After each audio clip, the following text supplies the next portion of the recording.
Pemirsa, perang Israel-Iran berdampak terhadap keamanan kawasan. Tidak hanya dua negara yang bertikai, negara-negara di sekitar Israel dan Iran juga keamanannya terancam. Salah satunya adalah Qatar.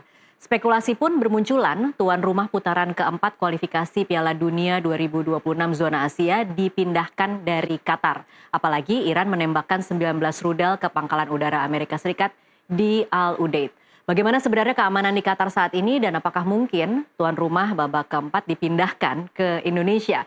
Kita akan bahas soal ini bersama narasumber yang sudah terhubung melalui saluran Zoom. Ada analis sepak bola Haris Pardede dan nanti kita juga mencoba menantikan koneksi dengan Duta Besar RI untuk Qatar. Saya akan sapa dulu Bung Harpa. Selamat malam Bung Harpa. Selamat malam, Mbak Tasya. Iya, terima kasih untuk waktunya bersama kami di NTV Prime. Saya akan mulai dengan fakta bahwa kualifikasi Piala Asia Wanita 2026 Grup A yang seharusnya digelar di Yordania 23 Juni hingga 5 Juli ini kan sudah ditunda. Tetapi perkembangan terbarunya justru dipindahkan ke Qatar. Ini informasi yang benar ya, Bung Harpa? Ya, sejatinya kan kualifikasi Piala Asia untuk wanita ini kan dilangsungkan di Yordania ya, kalau saya nggak salah di Kota Aman. Dan ini memang lalu lintas, kalau saya nggak salah lalu lintas rudal antara Israel dan Iran lah seperti itu. Saat itu memang belum merembet ke Qatar ya, tapi kemudian dipindahkan ke Qatar yang dianggap zona nyaman. Tapi terakhir kan eskalasi naik setelah ada aksi dari Amerika Serikat terhadap 3 fasilitas nuklir Iran ya, dan akhirnya Iran bereaksi dengan menembakkan misilnya ke pangkalan militer yang ada di Al Udeid di Qatar. Itu nggak jauh, setahu saya hanya sekitar 35 km dari pusat kota Doha. Nah, ini pun akhirnya kan tidak menyelesaikan persoalan juga kan, karena itu tadi ternyata Qatar walaupun tujuannya bukan Qatar ya, tapi pangkalan militer Amerika Serikat ya pasti kan nggak nyaman juga. Dan kemarin pun sempat, saya nggak tahu ya berapa belas jam begitu ya, atau berapa jam itu pangkalan bandara udara di Doha itu ditutup ya. Kalau di Flight Radar 24 pun kita bisa lihat itu pesawat nggak ada yang mendarat dan dari dan ke Doha. Iya. Jadi ini menimbulkan kekhawatiran juga tentunya untuk event-event yang lain begitu. Baik, tapi memang sampai saat ini belum ada pengumuman resmi dari AFC mengenai perubahan lokasi ataupun pengumuman resmi soal bagaimana apakah tanggal 7 sampai 19 Juli akan tetap digelar Piala Asia Wanita 2026 Grup A di Qatar ya, Bung Harpa?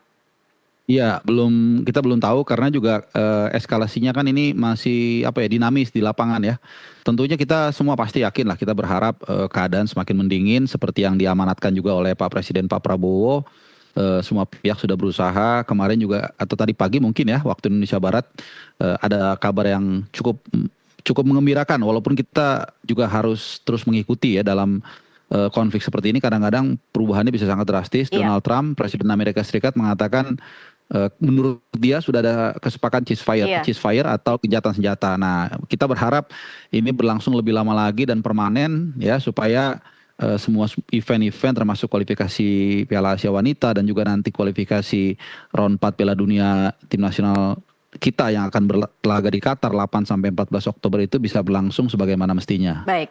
Oke, kita akan tanyakan langsung seperti apa situasi di Qatar saat ini. Sudah bergabung bersama kami Ridwan Hasan, Dubes RI untuk Qatar. Selamat malam Pak Ridwan.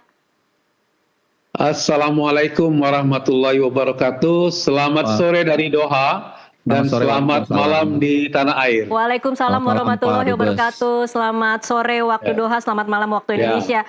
Pak Dubes, mungkin bisa digambarkan kemarin setelah ada serangan 19 rudal ke pangkalan udara Al Udeid di Qatar, seperti apa situasi di Qatar saat ini? Ya, terima kasih banyak. Ya, nama saya Ridwan Hasan, mungkin sebagian sudah ada yang kenal, sebagian yang lain belum. Kita menggunakan kesempatan ini, terima kasih kepada TV Nusantara bisa menambah tali silaturahim di antara kita.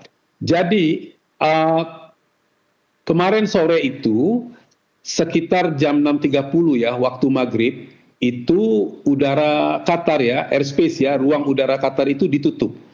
Dan ditutup berarti tidak ada penerbangan yang berangkat maupun yang datang. Nah, kira-kira 1 jam setelah itu terjadilah serangan tersebut dengan sejumlah 19 ya. Ada beberapa macam informasi yang masuk, tapi dari sekian banyak yang ditembakkan itu ada 1, 2, barangkali 3 maksimal yang memang akhirnya jatuh ke tempat yang menjadi sasaran. Yang lain bisa diintercept oleh pemerintah Qatar. Nah, tentu itu mengejutkan bagi banyak khalayak yang tinggal di sini, karena kita tidak membayangkan Qatar yang kita kenal adalah salah satu titik yang paling sejuk dan damai di kawasan Teluk, akhirnya terkena imbas juga dari perang ini, meskipun Qatar bukan pihak dalam peperangan tersebut. Iya. Nah, kemudian tentu rasa khawatir itu tinggi ya, membuncah ya, dengan berbagai macam pertanyaan dan segala macam. Akhirnya alhamdulillah kira-kira tengah malam ya, saya lupa jam pasti tapi lebih kurang durasi tutup itu 6-7 jam. Itu udara Qatar mulai dinyatakan dibuka kembali. Nah, dibuka kembali ini tentunya menjadi satu harapan ya, artinya potensi serangan yang akan terjadi itu sudah mulai mengecil tentunya ya, kalkulasinya. Alhamdulillah itu berjalan hingga saat ini. Hingga saat ini itu berjalan, udara tetap, tapi ada konsekuensi memang. Konsekuensinya adalah jadwal penerbangan yang mengikuti jadwal semula sudah tidak mungkin lagi. Banyak yang delay, banyak yang harus diatur kembali ya, dan itu ada yang penumpang yang stranded di airport, juga yang akan berangkat tertunda dan sebagainya. Jadi sampai sekarang masih kacau ya Pak Ridwan untuk jadwal penerbangan? Saya tidak bisa mengatakan kacau, tidak. Tapi tentu ada pengaturan kembali. Jadi banyak penyesuaian yang harus dilakukan. Jadi beberapa WNI kita ya yang tertahan di Bandara Doha, kami nasihatkan tetap tenang berada di dalam bandara, tidak usah panik, situasi aman, terkendali, sudah lebih tenang gitu ya, terukurlah situasinya, rajin mengecek kepada helpdesk maskapai penerbangan sehingga dari waktu ke waktu jadwal bisa diupdate. Alhamdulillah beberapa kenalan sahabat warga kita yang dalam perjalanan itu meskipun nunggunya lama sudah ada beberapa yang berangkat. Oke. Nah, hanya memang ada ya. Iya, Pak Ridwan, kalau dari data Anda ada berapa banyak WNI yang kemarin sempat tertahan di bandara? Ya, kita tidak bisa mengatakan berapa banyak karena yang menghubungi kita tidak banyak. Tetapi saya kira kalau mereka mengikuti sumber-sumber informasi yang dapat mereka gali, termasuk informasi dari KBRI, itu kita sudah sampaikan himbauan agar tetap tenang, mengikuti langkah-langkah yang akan diambil oleh pemerintah Qatar. Baik. Dan alhamdulillahnya adalah pemerintah Qatar tetap memberikan jaminan bahwasanya keamanan terkendali dengan baik, semua keadaan dapat diatasi dengan baik, dan kita juga melihat, ya artinya harapan kita ya, situasi sudah terkendali gitu ya, serangan kedua nampaknya tidak terjadi lagi gitu. Oke, Pak Dubes, ini kalau posisi dari Al Udeid ke Bandara Doha berapa jauh? Ya, jadi kalau dari kota Doha ini ke Al Udeid itu sekitar 45 kilo. Oke. Jadi agak jauh tempat itu dan jauh juga dari pemukiman, sehingga potensi ada penduduk yang kena di sekitar kawasan itu sangat kecil. Baik.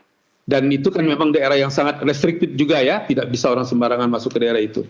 Oke, Pak Dubes, kalau per hari ini apakah dari pemerintah kemudian ada imbauan atau ada semacam status siaga untuk warga di sana?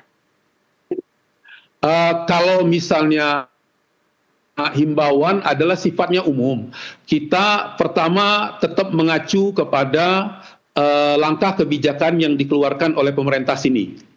Nah, pemerintah sini tetap memberikan jaminan keamanan yang baik untuk warganya maupun warga asing. Kita tahu Qatar ini sekitar 3 jutaan penduduknya dan 400.000 adalah warga negara Qatar, 2.600.000 adalah warga negara asing lain.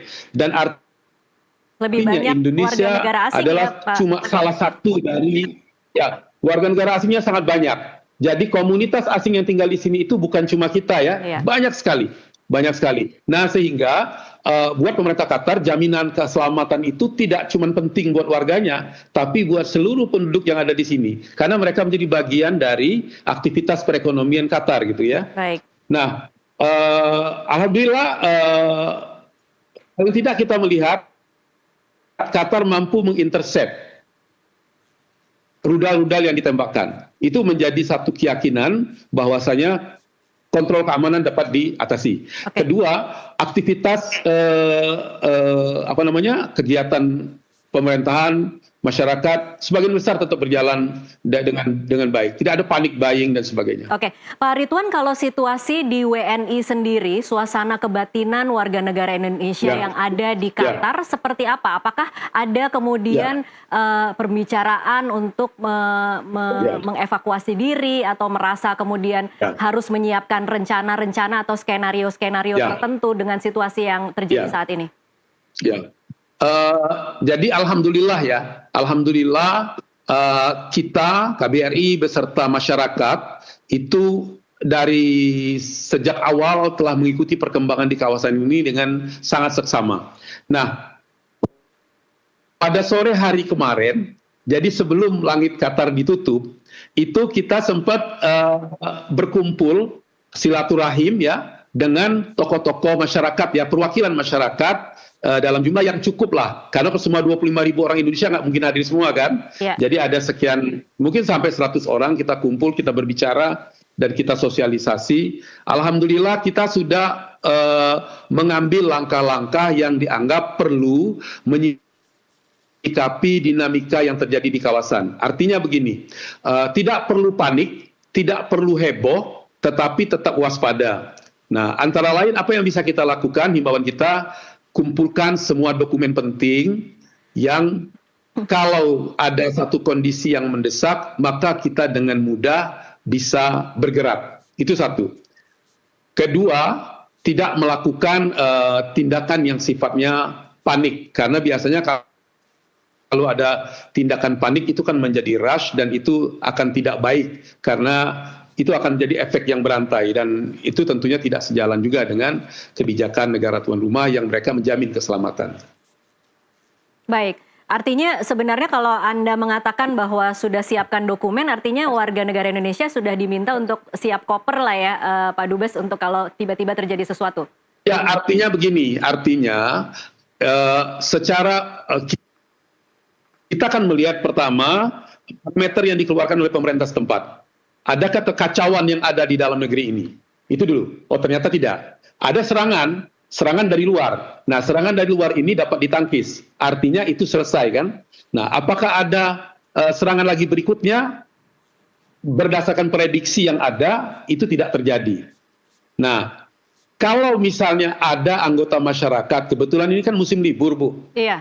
Ada yang mengambil keputusan, wah, saya tetap mau jalan saja, ya kan? Ya nggak apa-apa, silakan kalau dia cuti. Tapi tentunya kalau anggota masyarakat kita di sini ini kan terutama bekerja, Bu. Iya. Dia bekerja di berbagai macam perusahaan dan perkantoran, bahkan ada yang bekerja di kantor pemerintahan Qatar. Kalau misalnya mereka meninggalkan tempat tanpa restu dari tempat dia bekerja, itu kan akan menjadi hal yang fatal buat mereka kan? Baik, jadi tertahan konsekuensi tanggung jawab ya. Apalagi belum ada, itu dia. Jadi kalaupun dia misalnya mau memulangkan anak dan istrinya pada tahapan ini, yaitu keputusan individu yang tentunya tidak bisa kita tolak. Tapi ya itu saya kira begitu ya. Oke, sekarang kita akan masuk mungkin Pak Dubes sedikit sebelum saya kembali lagi ke Bung Har, Pak. Ini kan sampai saat ini belum ada pengumuman soal status tuan rumah putaran keempat untuk Arab Saudi dan Qatar. Qatar salah satunya yang kemudian menjadi perbincangan kita per hari ini. Seperti apa perbincangan tim fans Garuda di Qatar terhadap kemungkinan bahwa mungkin akan dipindahkan dari Qatar? Mungkin terlalu dini ya saya kira ya. Kalau kita berpikir itu akan dipindahkan ya. Saya tidak mengikuti ini secara detail ya. tapi saya kira terlalu dini. Itu kan masih cukup lama ya, Oke. masih beberapa bulan yang akan datang ya. Dan Qatar biasanya melakukan ini dengan sangat cermat. Dan sesungguhnya Qatar ini mempunyai hubungan yang dekat sama Iran ya. Ini negeri berbatasan secara langsung. Mereka mempunyai border yang sangat penting di mana ladang gas mereka bertemu di satu titik. Dan dalam banyak hal, terutama misalnya kita ingat ya pada saat Qatar pernah diblokade pada tahun 2017 2020, salah satu negara yang mengulurkan bantuan itu adalah Iran bersama Turki. Jadi saya kira mereka punya hubungan emosional yang sangat dekat ya, karena saling ada pengalaman-pengalaman positif di antara mereka. Mudah-mudahan kejadian kemarin kita berharap adalah one off saja, tidak ada ulangannya, karena biasanya Qatar ini selama ini menjadi tempat berundingnya para pihak yang bertikai. Jadi banyak kasus atau banyak contoh ya, misalnya perundingan perdamaian Afghanistan, itu kan terjadinya di sini. Iya. Perundingan perdamaian antara Hamas dengan Israel juga, walaupun belum menunjukkan satu hal yang memang besar kemajuannya, tapi proses itu berjalan di sini. Jadi memang Qatar selalu memainkan peranannya sebagai fasilitator perdamaian, dan mereka melakukannya itu dengan sungguh-sungguh, baik secara substantif maupun logistical supportnya. Oke, baik. Kita akan break dulu sejenak, kita akan lanjutkan di segmen selanjutnya. Pemirsa tetaplah bersama NTV Prime. Pemirsa, terima kasih Anda masih terus menyaksikan NTV Prime. Kita lanjutkan perbincangan. Saya kembali ke Bung Harpa sekarang. Bung Harpa, meskipun sampai saat ini memang dari AFC belum ada pengumuman resmi soal status penyelenggaraan putaran keempat, apakah tetap akan di Arab Saudi dan juga Qatar. Tetapi kalau bila tidak, apakah Indonesia kemudian punya peluang untuk jadi tuan rumah? Ini adalah pertanyaan yang kemudian memang menjadi pertanyaan para pecinta timnas ya, yang menantikan bagaimana putaran keempat nanti. Iya, saya pikir ini semua tergantung situasi dalam sekitar 3 bulan ke depan, karena nanti kita akan berlaga di round 4 itu mulai tanggal 8 Oktober sampai 14 Oktober. Nah, masih ada 3 bulan, tentunya kita berharap seperti yang tadi Pak Dubes tadi jelaskan, eskalasi sudah agak turun, dan kita berharap dengan status negara Qatar ini yang cukup positif lah di beberapa negara khususnya di Timur Tengah sebagai tempat banyaknya dilakukan perundingan-perundingan damai, ya kita berharap dan saya yakin eskalasi ini akan turun, dan kita berharap perjalanan ataupun round 4 nanti berlangsung dengan baik, walaupun mitigasi itu kan harus tetap ada, disiapkan kalau memang the worst scenario. Maka kalau menurut saya sebenarnya kita pasti berharap Indonesia itu bisa jadi tuan rumah ya, kalau memang mitigasi itu harus dilakukan. Cuman saya pikir ya tempat netral pun itu juga sudah suatu keuntungan buat kita. Kenapa? Karena artinya tidak ada advantage, artinya yang berperan sebagai tuan rumah dalam round 4 nanti kalau memang mitigasinya harus dilakukan. Oke. Ini kan sebenarnya penunjukan Arab Saudi dan Qatar sebagai tuan rumah saja kan sudah kontroversial ya Bung Harpa dulu. Apakah kemudian dengan situasi perkembangan yang terjadi atau konflik yang semakin tinggi saat ini, tidak ada kemungkinan para peserta melakukan tekanan atau meminta AFC untuk mempertimbangkan lokasi ini? Iya, saya pikir nanti AFC yang akan menentukan ya, akan melihat situasi di lapangan. Ada dua tuan rumah yang nanti akan bertindak di Qatar, which is mainly kan di Doha pasti, dan juga di Saudi. Jadi kalau memang situasinya nggak ada masalah, ya penerbangan seperti yang tadi sudah dijelaskan juga oleh Pak Dubes itu sudah dibuka, ya saya pikir show must go on, tetap akan berlangsung di Qatar dan Saudi. Baik, gitu.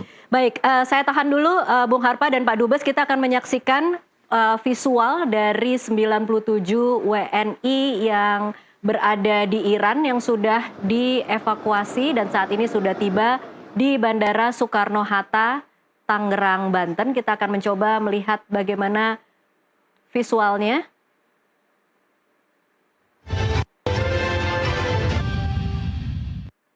Ya, pemirsa, terima kasih Anda kembali menyaksikan NTV Prime. Kita lanjutkan perbincangan. Saya masih bersama dengan Haris Pardede, analis sepak bola. Bung Harpa, kembali lagi tadi menyambung Ya. soal bagaimana peluang Indonesia menjadi tuan rumah bila kemudian memang posisi tuan rumah untuk putaran keempat akan dialihkan dari Qatar.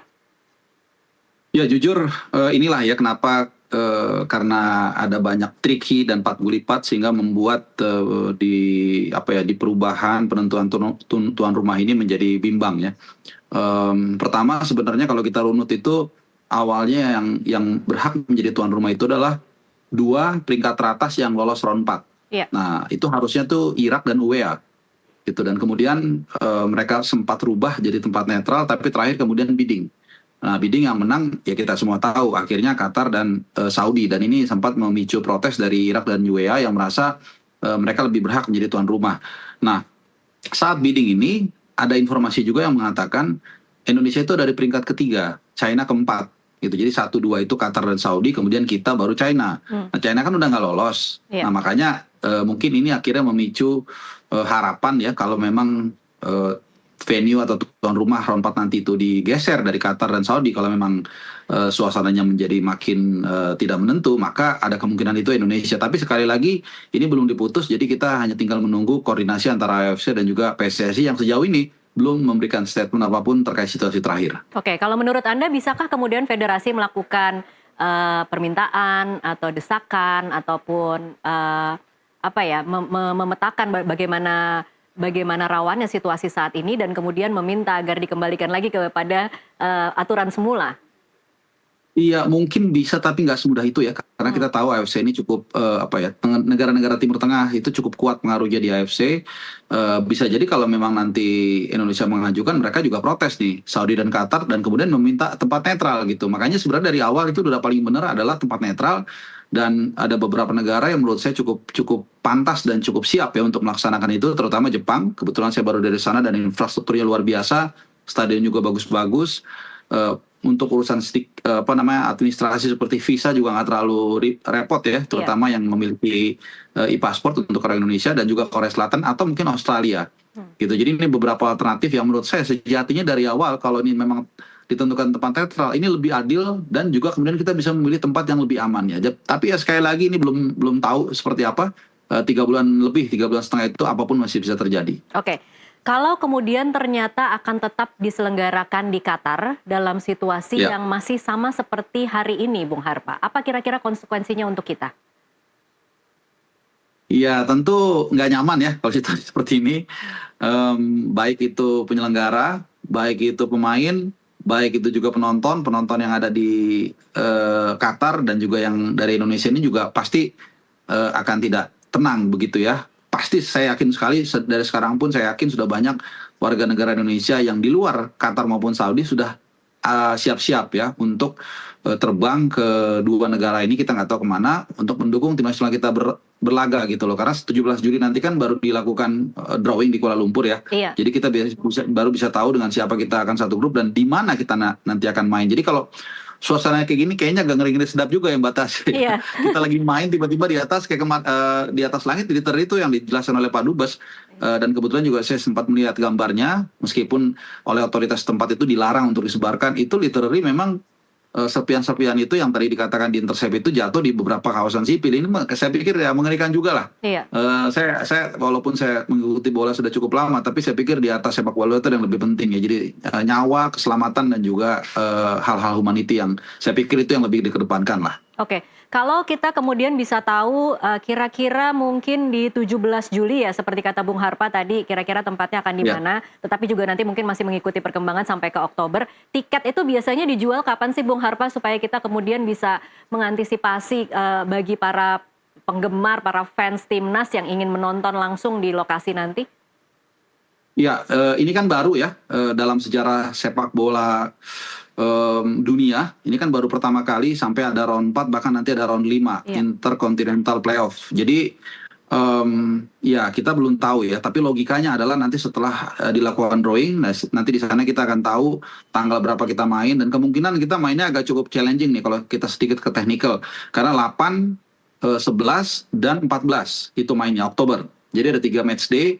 Nah, tuan rumah itu konon katanya itu diuntungkan. Mereka akan bermain di matchday pertama dan matchday ketiga, yang artinya jarak pertandingan itu ada berapa? Sekitar 5 hari lah, kurang lebih 5 hari ya. Sementara tim tamu itu ya pasti ada yang main antara tanggal 8 dengan tanggal 11 atau 11 dengan 14. Jadi kapan kita mainnya, di mana itu belum tahu. Jadi tunggu nanti tanggal 17 Juli nanti di Kuala Lumpur akan dilakukan drawing. Dari situ kita baru tahu semuanya seperti apa. Oke, sedikit Bung Harpa soal siapa lawan-lawan terberat kita nanti di bulan Oktober.